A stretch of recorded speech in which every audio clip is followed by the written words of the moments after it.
Los saluda de nuevo Ronin009. Esta vez hablaré de un tema prácticamente casi prohibido que muchos mexicanos lo considerarían un tabú hablar de él, muchos lo considerarían un terrible insulto, una herejía, una blasfemia, pero que además puede ser muy lastimoso y doloroso.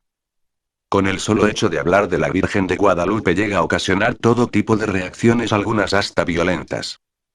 Después de comprar una buena cantidad de libros, de buscar, en otros sitios, de preguntarle a sacerdotes y pedirle una explicación al Vaticano, muchos no quisieron hablar del tema, otros me evadieron, uno sonrió y guardó silencio, hasta uno solo me dijo tienes que creer y punto, si no te excomulgo.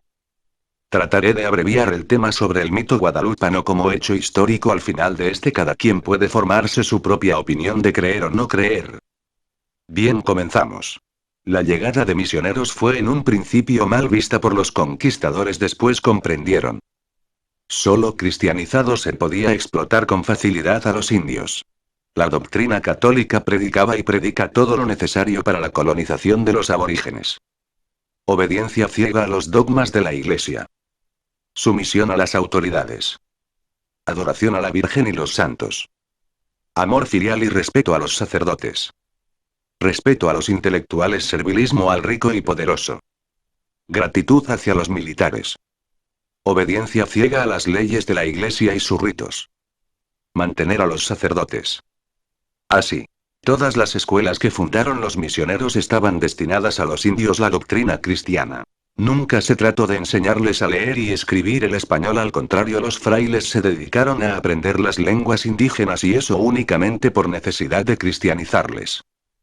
No se debe permitir que los hijos de los populares entren en las escuelas ni aprendan letras, sino solo los hijos de los principales.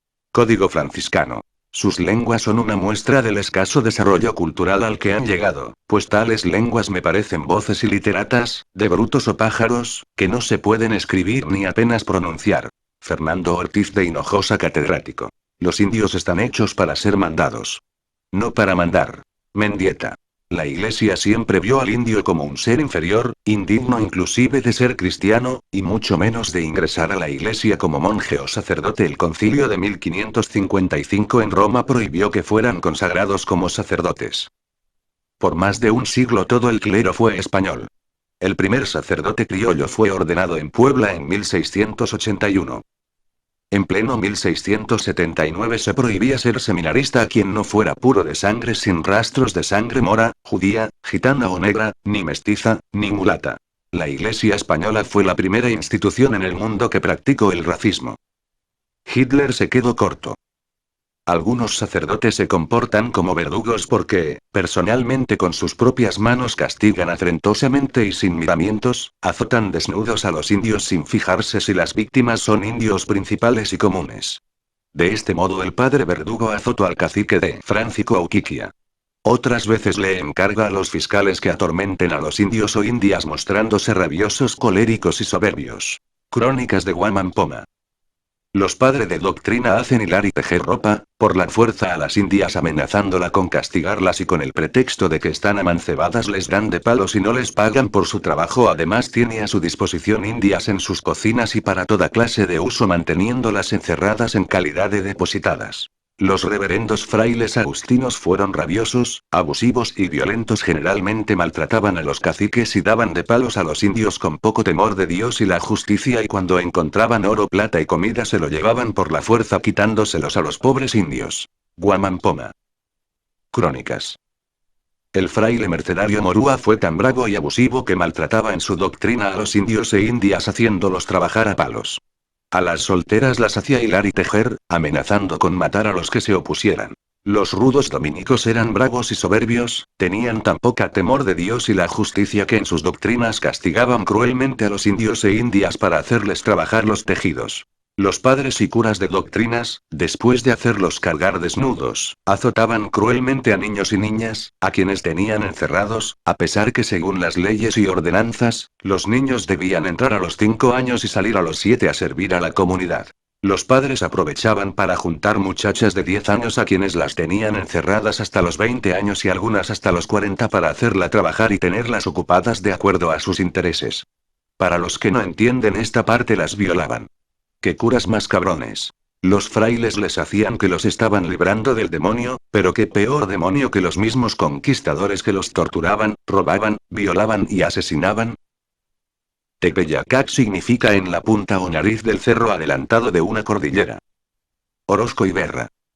En el Cerro de Guadalupe, donde hoy es célebre santuario de la Virgen de Guadalupe, tenían estos un ídolo de una diosa llamada Ilamateudli o por otro nombre y más ordinario Tonantzin, a quien celebran fiestas el mes llamado Titil, diciembre 17 de un calendario y 16 de otro, y cuando van a la fiesta de Tonantzin. Tratado de las idolatrías, supersticiones y costumbres de Jacinto de la Serna, 1655. En el cerro donde está Nuestra Señora de Guadalupe adoraban un ídolo de una diosa que llamaban Tonantzin, que es nuestra madre, y este mismo nombre dan a Nuestra Señora. Fray Martín de León en Camino al Cielo, 1611. La fecha principal de la fiesta a la diosa Tonantzin era el 22 de diciembre en el antiguo calendario. La diosa, muy venerada por los indígenas, se les aparecía en figura de jovencita, con su túnica blanca ceñida, aunque siempre a uno solo, y le revelaban cosas secretas. Fray Juan de Torquemada en Monarquía Indiana, 1615.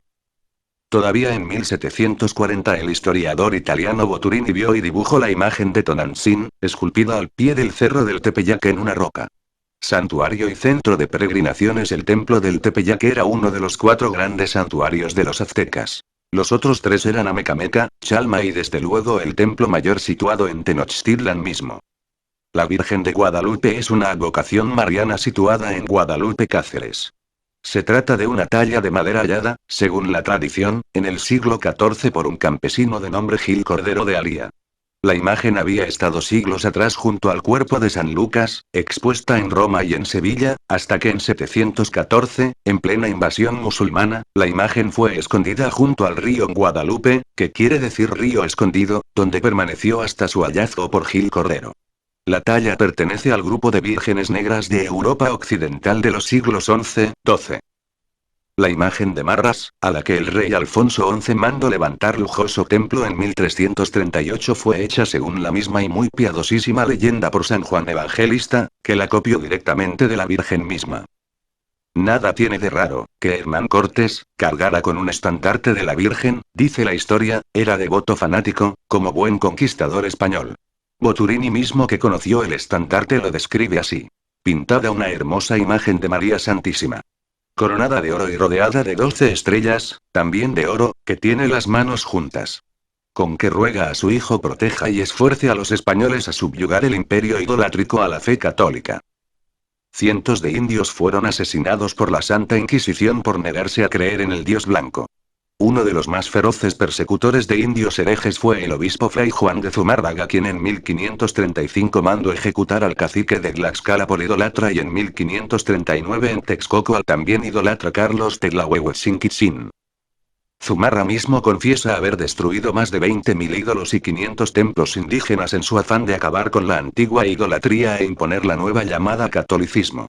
El primer ataque conocido y directo contra el mito guadalupana provino del provincial de franciscanos en México, Fray Francisco de Bustamante, quien predicando en la iglesia de San Francisco el 8 de septiembre de 1556, dijo: ¿y si se trata de apartar a los indios de la idolatría, por qué se les obliga a adorar a la Virgen de Guadalupe, pintada ayer por el indio Marcos? Y dijo además que no se sabía a dónde iban a parar las limosnas que ingresan a la ermita de Guadalupe. Y de pilón se lanzó contra el arzobispo Montúfar, ahí presente, acusándolo de divulgar falsos milagros de la Virgen. Un escándalo. Montúfar trató de procesar al fraile, pero todos los franciscanos lo apoyaron y ahí quedó la cosa.